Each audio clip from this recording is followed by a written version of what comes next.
It's Pride Month, Pride Weekend, Pride Day. It's the Pride Parade here in Toronto over the weekend. But a poll out on Canadians' attitudes towards LGBTQ plus issues has some people saying, this might be a pause for concern. Adam Zivo joins me now. He's written about this for the National Post. And Adam, this is a poll from Ipsos, biggest polling firm in the world. They've tracked these issues for years.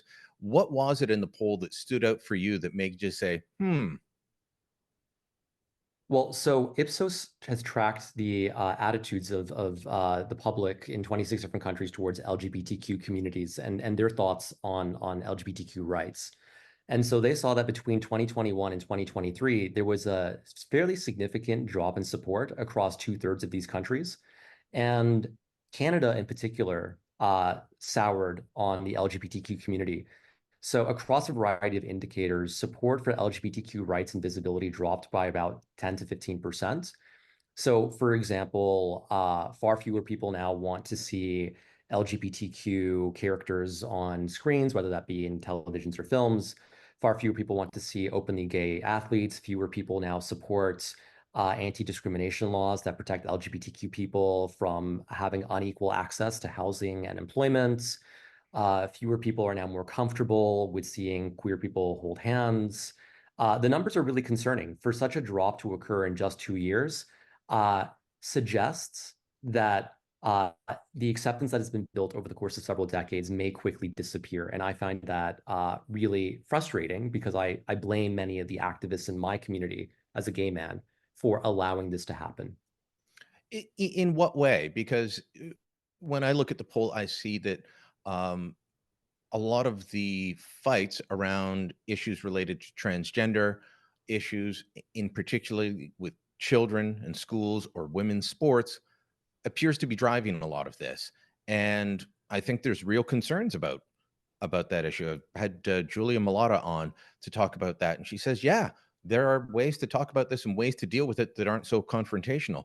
Um, do you feel like that's part of what's pushing this, is that there are demands, and then anybody that says, well, hold on a minute, I'm not sure about 6'2", 250-pound biological males who are transitioning playing against 5'2" women in rugby is a good idea. And then anyone that says that is denounced in the most horrific terms. Is that part of what is driving this drop, do you think? A very uneven debate about a very serious issue?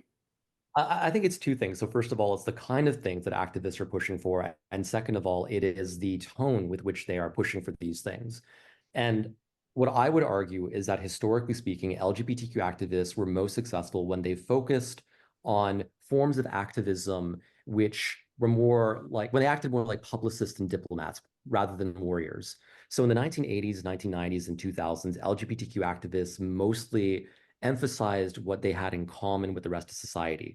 They said, for example, that one of your relatives or friends could secretly be gay, just like, so we're just like people who you know. There's nothing special about us.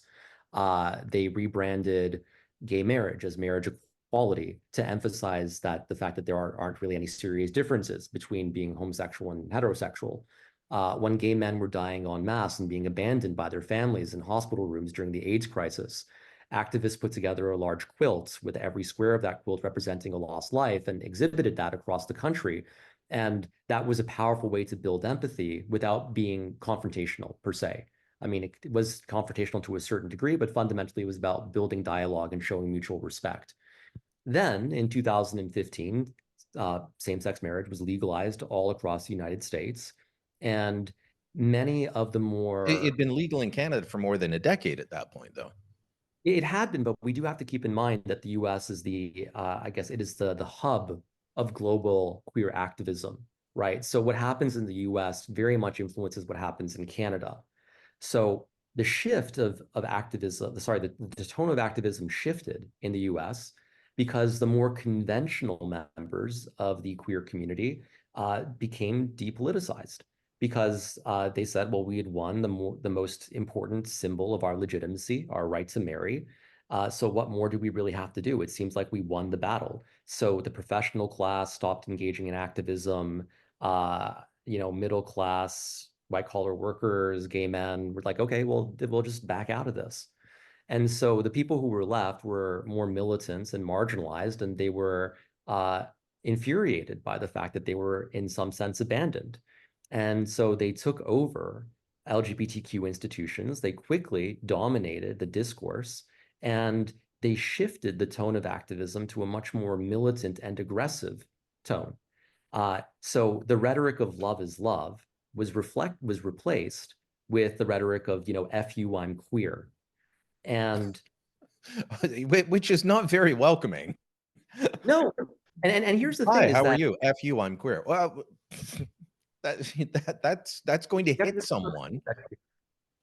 well, like so we have to so people often conceptualize social progress as being this irreversible march forward.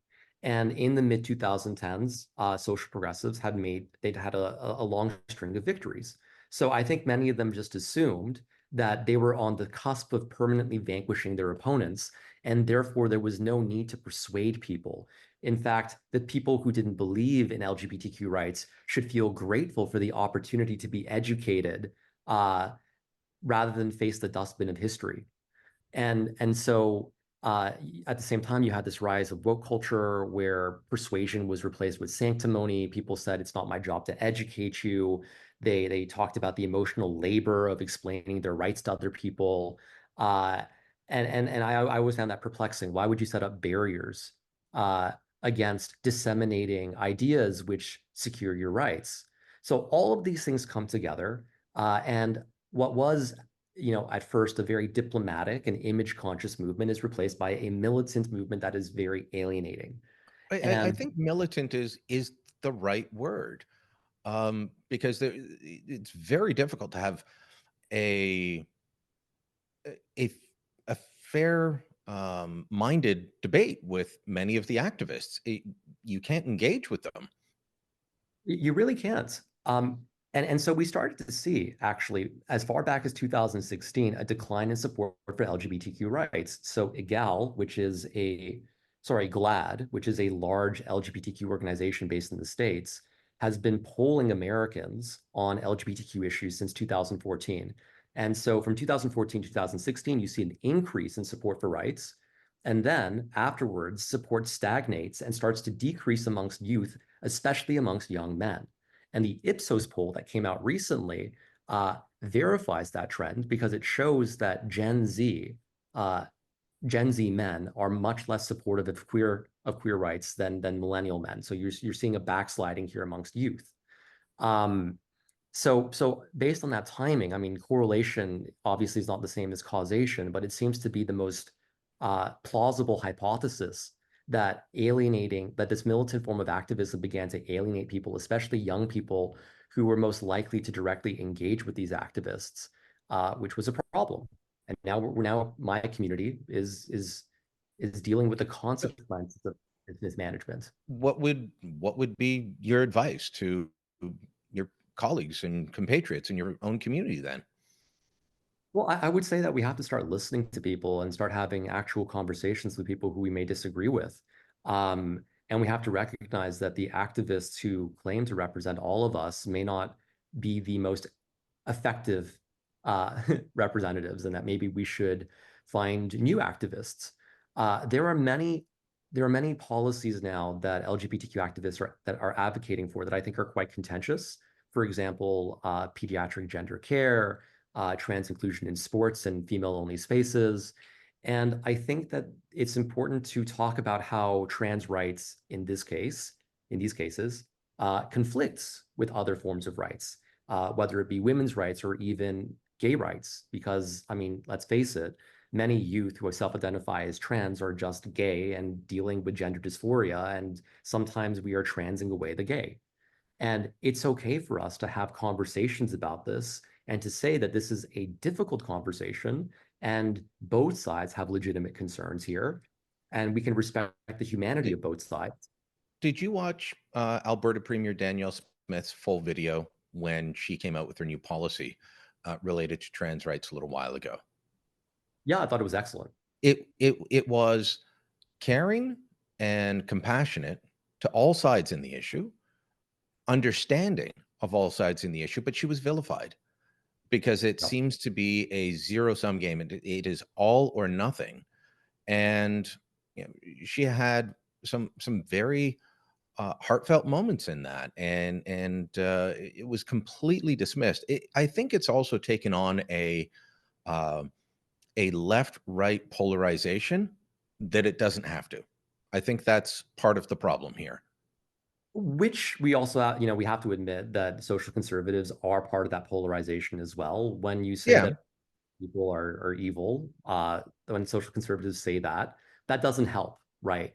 And when I say that LGBTQ activists have in a sense fueled this backlash, that doesn't mean that hardcore social conservatives are blameless here. They have also contributed to this problem. I view them as a kind of yin and yang. They feed into each other and find meaning in one another. And both of them collaboratively make this debate so toxic. Um, What all I would say about that is one side of that yin and yang is gets full support and recognition from the mainstream media in our country, and the other one is completely vilified. And by the way, by endorsing the activists, our media also uh, vilifies everybody in the middle trying to sort this out. Like the whole yeah. issue of should parents be informed about their child wanting to change their gender at school, or should teachers keep that secret? Well, I think most parents, in polling shows, most parents end up saying, "Well, I'd like to know. I don't want the school keeping secrets from from home." And yet, if you look at most of the media coverage, it acts as if this is vile and on the margins, when in fact it's the vast majority, including many people I know in the LGBT community who would say, "Yeah, if my kid's doing something at school, I want to know." Yeah, look, like I would like to have a family. And if my kid had gender dysphoria and wanted to transition at school, I would want to be informed of that. Uh, because I would want to know, are they authentically trans? Or is this a way, or are they using, this as a way to cope with trauma? And that would be something that would matter a lot to me. And I would imagine it would matter to many people, Yeah. regardless of their. But there are many, many people who are empathetic towards the trans community and want trans people to have dignity and to thrive, Yeah. but at the same time are concerned about some of these more extreme policies. And they want to find a way to talk about this and find equitable compromises.